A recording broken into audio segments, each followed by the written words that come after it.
ये कहानी 13 साल के ऊपर के लिए है। इस कहानी को दिल पर ना ले। गांव में लोग सुबह होते ही अपने अपने खेतों की ओर निकल पड़ते हैं। खेतों में मेहनत करते किसान एक दूसरे की मदद करते हैं।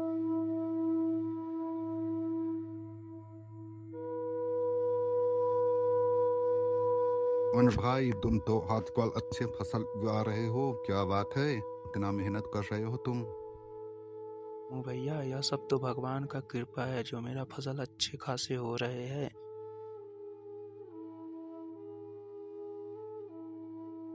गांव के बच्चे खेतों के पास एक मैदान में इकट्ठे होकर खेलते हैं। उनके चेहरों पर मासूमियत और खुशी झलकती है और मेला की तैयारी करते हैं। और उनको क्या मालूम कि गांव में डायन रहती है। त्योहार का समय आते ही पूरा गांव एक जगह इकट्ठा हो जाता है। यहाँ सब एक दूसरे के साथ मिलकर जश्न मनाते हैं और अच्छे अच्छे पकवान खाते हैं। अंधेरा होने से पहले अपने गांव में आ जाते हैं, क्योंकि सभी को मालूम था उसे गांव में डायन रहती है।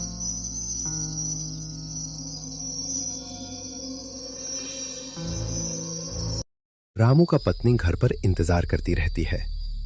तभी रामू घर आ जाता है, क्योंकि डायन का शाया है ईश गांव में।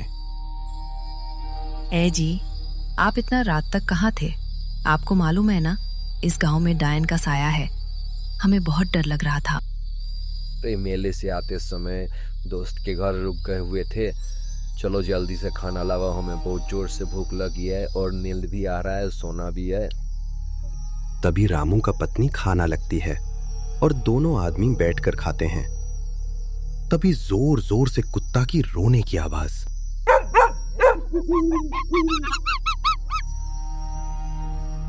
कुत्ता इतना जोर जोर से क्यों भौंक रहा है? लगता है ये डायन को देख लिया है। कुत्ता को छोड़िए, चलिए। खाना खा लिया तो अब सोने चलते हैं। कल सुबह काम भी करना है। रामू का पत्नी तो सो गई गहरी नींद में, लेकिन रामू बहुत सोने का कोशिश कर रहा था, लेकिन उसको नींद ही नहीं आ रहा था। रात का लगभग अरे अभी तक हमें नींद ही नहीं है। टाइम तो रात का 1 बज रहा है।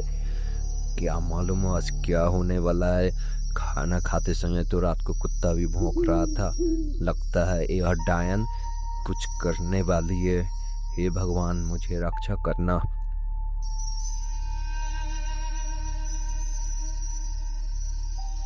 तभी अचानक रात में बकरी जोर जोर से बोलने लगता है।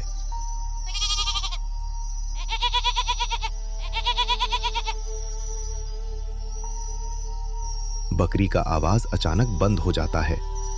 रामू बाहर जाकर देखा तो उसकी थी ही नहीं। रामू जब घर से बाहर बकरी को देखने गया तो वहां पर बकरी थी ही नहीं, वहां पर खून था। अरे मेरी बकरी को तो डायन उठा के ले गए। यहाँ पे तो खून है। सुनिए जी, जल्दी आइए, जल्दी उठिए जी। क्या हुआ? रात को क्यों चिल्ला रहे हो? क्या बात है? आ गए हम। अरे बाप रे, ये क्या हो गया? मेरी बकरी कहाँ चली गई? हम आपको रात को ही बोल रहे थे, बकरी बहुत चिल्ला रही है। आप बात को टाल दिए। अब मेरा घर कैसे चलेगा? मेरी बकरी चाहिए। हे भगवान। रामू वहीं पर बेहोश पड़ जाता है। उनकी पत्नी बहुत जोर जोर से रोने लगती है।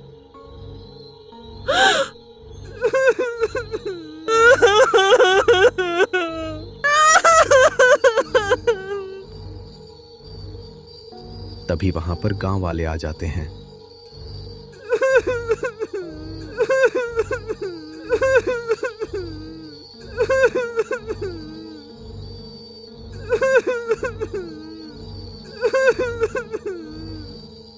रामू का पत्नी, क्या हुआ? बकरी की जगह या खून कैसे हुआ? और रामू को क्या हो गया? मेरी बकरी को बुढ़िया डायन उठा कर ले गई। हम कैसे रहेंगे? आप लोग कुछ कीजिए, मेरा बकरी को वापस ला दीजिए। ठीक है, अभी जाओ, सो जाओ। रामू का तबीयत बहुत खराब है। कल सुबह देखते हैं इस डायन को क्या करना है। तभी गांव वाले इनको समझाते हैं। तभी इस गांव में भयानक घटना घटने के शुरू हो जाता है।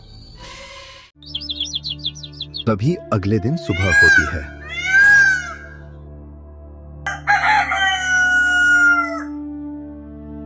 सभी गांव वाले रात में घटी घटना के बारे में बात कर रहे होते हैं।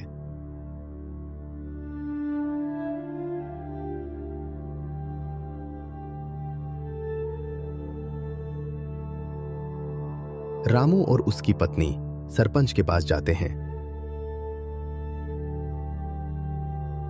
आज तो मैं इस डायन को छोड़ूंगी नहीं। मेरा बकरी अभी किस हालत में होगी, मुझे बहुत टेंशन हो रहा है।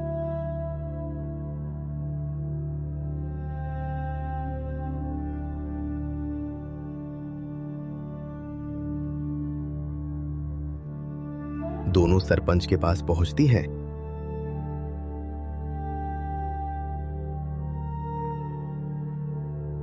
सरपंच जी, आप ही बताओ, मेरे बकरी अभी किस हाल में होंगी? वो बुढ़िया डायन मेरी बकरी को उठा ले गई। मेरा घर परिवार उसी से चलता था। अब मेरे पास एक पैसा भी नहीं है। मैं बहुत गरीब हूँ। आप बताओ सरपंच जी, मैं क्या करूँ? रामू बेटा, मैं इसमें तुम्हारा कोई भी मदद नहीं कर सकता। मेरे घर में उस दिन वो बुढ़िया डायन आई थी और उसके बाद मेरे घर परिवार पूरा तरह से परेशान है। ये बताओ सरपंच जी, मैं अब क्या करूं? मेरे पास तो अब कुछ भी नहीं रहा। मैं तो अब गरीब से अच्छा है कि मैं मर जाऊं। आज का रात कटने दो, उसके बाद हम उस बुढ़िया को बचाएंगे। सरपंच जी का बात सुनकर रामू और उसकी पत्नी गांव की तरफ चले जाते हैं। चुका था। रामू जब घर जाते हैं तो रास्ते में एक घर आता है जहां पर एक औरत जोर जोर से रोती है। बताओ, मेरा ये बकरी है भगवान, मेरा बकरी कुछ नहीं खा पी रहा है, बीमार पड़ गया। आप भगवान जी मेरा बकरी को बचा लो। मैं क्या करूं? मैं बकरी के बिना नहीं रह सकती हूँ।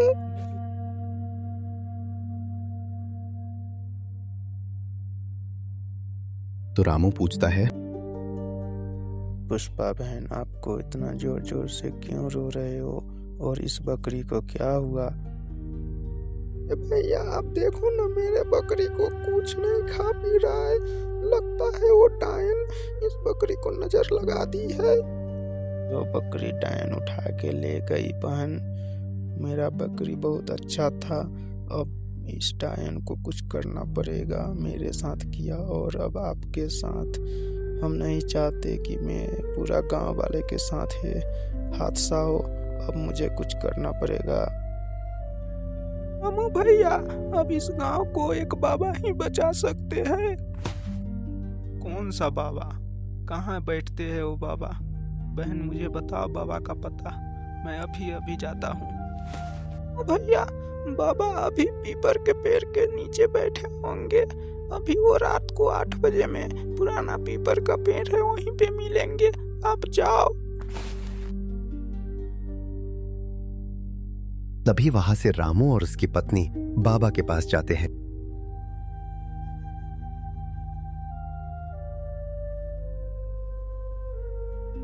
रास्ता बहुत लंबा था और घना जंगल भी। फिर रामू का पत्नी बोलती है, ए जी सुनिए ना, रास्ता तो बहुत डरावना है। हम कितना देर में बाबा के पास पहुंचेंगे? मुझे बहुत डर लग रहा है। बस थोड़ा दूर और। अगर हम बाबा के पास नहीं जाएंगे तो यह डायन पूरा गांव को ख़त्म कर देगा। इसीलिए आज हम इस डायन को छोड़ेंगे नहीं। तुम डरो मत, हम तुम्हारे साथ है ना।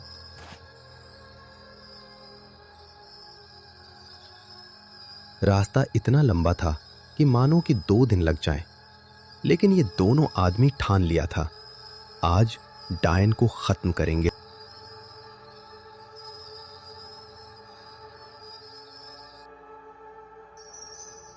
आखिर में रामू और उसकी पत्नी घना और डरावना जंगल पार करके बाबा के पास पहुंची जाती है।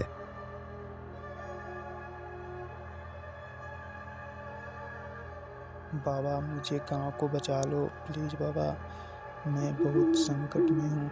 मेरा गांव पूरा डायन का चपेट में आ चुकी है। आप ही मुझे मदद कर सकते हैं बाबा। आप कुछ बोल क्यों नहीं रहे हो, बोलो ना बाबा। बोलो बच्चे, तुम्हारा संकट हमें मालूम है। उस गांव में एक बुढ़िया डायन है जो सबको परेशान कर रही है। हम तुम्हारा मदद अवश्य करेंगे। उसे आज ही हम रात को मार डालेंगे, जिसके कारण तुम्हारा पूरा गांव खुशहाली में जीने लगेगी। थैंक यू बाबा, आप मुझे मदद किया। आप जल्दी से मेरे गांव चलो बाबा, उस डायन को मार दो। ठीक है बेटा, तुम अपने गांव ले चलो हमें। तभी वहां से रामू और उसकी पत्नी बाबा को लेकर गांव चले जाते हैं। जैसे ही साधु बाबा गांव में आते हैं, मंत्र से पता लगा लेती है घर कौन सा है। डायन का घर के अंदर जाते ही जैसे ही घर में साधु बाबा और रामू और उसकी पत्नी जाती है तो वहां का नजारा देखकर होश उड़ जाता है। साधु बाबा बोलते हैं, देखो बेटा, जैसा करनी वैसा भरनी। डायन को तो शेर ही मार डाला, इसीलिए बेटा अच्छा काम करना, कभी बुरा मत बनना। इस कहानी से हमें यह सीख मिलती है कि बुरा काम का बुरा ही परिणाम होगा। मेरा वीडियो अच्छा लगा हो तो चैनल सब्सक्राइबर लाइक कर देना दोस्तों।